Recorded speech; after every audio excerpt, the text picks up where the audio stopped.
नमस्कार दोस्तों, YouTube channel पर आपका स्वागत है। करंट अफेयर्स की सीरीज में आज 16 फरवरी 2026 की करंट अफेयर्स का अध्ययन करेंगे। क्वेश्चन नंबर फर्स्ट, भारत की पहली under water road cum rail सुरंग किस नदी के नीतल के नीचे बनाई जा रही है? Option B Brahmaputra. भारत की पहली 15.79 किलोमीटर लंबी twin tube TBM tunnel boring machine आधारित under water road cum rail सुरंग जो ब्रह्मपुत्र नदी के नीचे बनाई जाएगी। इसकी कुल लंबाई 33.7 किलोमीटर होगी। यह परियोजना असम में गोहपुर NH15 को नुमालीगढ़ असम NH 715 असम से जोड़ेगी। इसकी संरचना में 4 लेन होंगी। प्रत्येक ट्यूब में 2 लेन होंगी। दूसरी ट्यूब में रेल सुरंग होगी।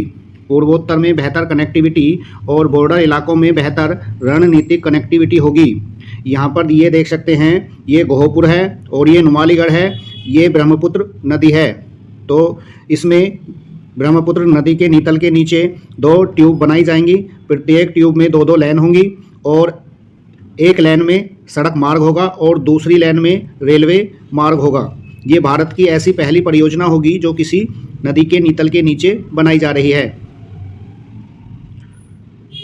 Question number 2, Henley passport index 2026 के अनुसार भारत के पासपोर्ट की रैंकिंग है। Option C 75।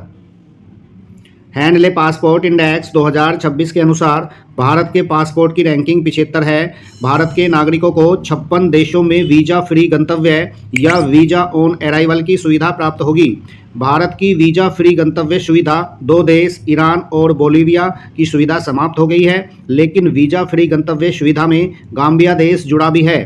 पहली पासपोर्ट रैंकिंग सिंगापुर की है। इसके पासपोर्ट की 192 देशों तक पहुंच होगी। सबसे कम पासपोर्ट रैंकिंग अफगानिस्तान की है।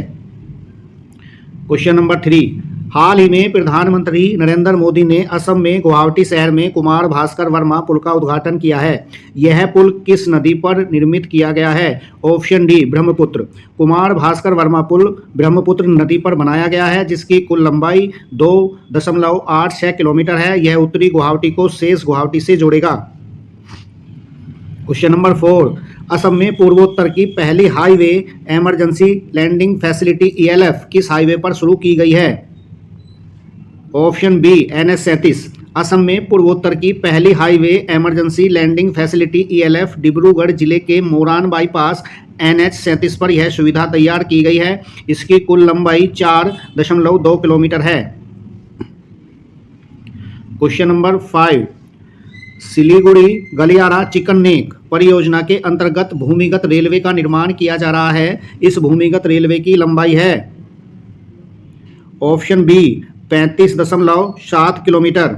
सिलीगुड़ी गलियारा, जिसे चिकन नेक भी कहते हैं, भूमिगत रेलवे परियोजना विकसित की जा रही है। यह 35.7 किलोमीटर लंबी अंडरग्राउंड रेलवे लाइन है जो कि 3 माइल हाउट, रंगापानी और बागडोगरा को जोड़ेगी। इससे पूर्वोत्तर को बेहतर कनेक्टिविटी मिलेगी। चिकन नेक वह भूखंड है जो पश्चिमी बंगाल को पूर्वोत्तर से जोड़ता है। यह मात्र 22 किलोमीटर चौड़ा है। ये देख सकते हैं आप यहाँ पर, ये भूटान है, ये नेपाल है, ये बांग्लादेश है और ये हमारा पश्चिमी बंगाल है और ये शेष पूर्वोत्तर भारत है। ये केवल 22 किलोमीटर चौड़ा भूखंड है। तो इस भूखंड को विकसित करने के लिए और पूर्वोत्तर में बेहतर कनेक्टिविटी को अच्छा बनाने के लिए यहाँ पर ये रेलवे सुरंग बनाई जा रही है नीचे, जिसको सिलीगुड़ी गलियारा नाम दिया गया है और इस वाले भूखंड को चिकन नेक भी कहते हैं।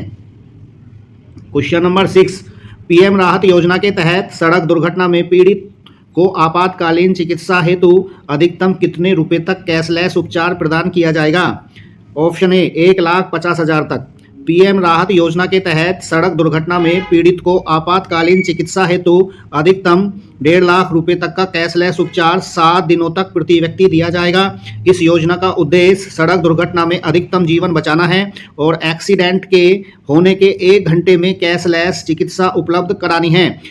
यदि एक्सीडेंट हो जाता है तो इस 1 घंटे को गोल्डन आवर कहते हैं। मतलब एक्सीडेंट के 1 घंटे के अंदर यदि मरीज को चिकित्सा सुविधा उपलब्ध हो जाए तो उसकी जान बचाई जा सकती है। PM राहत मतलब road accident victim hospitalisation and assured treatment. Question number 7, AI impact artificial impact summit 2026 दुनिया के किस शहर में हो रहा है? ऑप्शन डी नई Delhi. AI impact summit 2026 New Delhi Bharat Mandapam में हो रहा है। यह 5 दिन तक चलेगा। AI impact summit global south में होस्ट किया गया पहला ग्लोबल एआई समिट है। यह है 3 मूल स्तंभों जिन्हें सूत्र कहा गया है पर आधारित है। पीपल, प्लैनेट और प्रोग्रेस। मतलब एआई लोगों के लिए, एआई प्लैनेट के लिए और एआई प्रोग्रेस के लिए। एआई इम्पैक्ट समिट 2026 की चर्चाएं 7 चक्र अथवा कार्य समूह में संगठित की गई हैं। Question number 8, BRICS sherpa meeting 2026 New Delhi में संपन्न हुई थी। इसकी बैठक की अध्यक्षता किसने की थी? Option D Sudhakar Dalela. 9 और 10 फरवरी को ब्रिक्स शेरपा मीटिंग 2026 की बैठक की अध्यक्षता भारत के ब्रिक्स शेरपा और सचिव सुधाकर दलेला ने की थी। इसमें सभी सदस्य और भागीदार देशों के प्रतिनिधियों ने भाग लिया था। इन प्रतिनिधियों में ब्राजील, चीन, मिस्र, इथोपिया, इंडोनेशिया, ईरान, रूस, सऊदी अरब, दक्षिण अफ्रीका, यूनाइटेड अरब अमीरात के नेताओं ने हिस्सा लिया था। इस सम्मेलन का शीर्षक था लचीलापन, नवाचार, सहयोग और स्थिरता का निर्माण।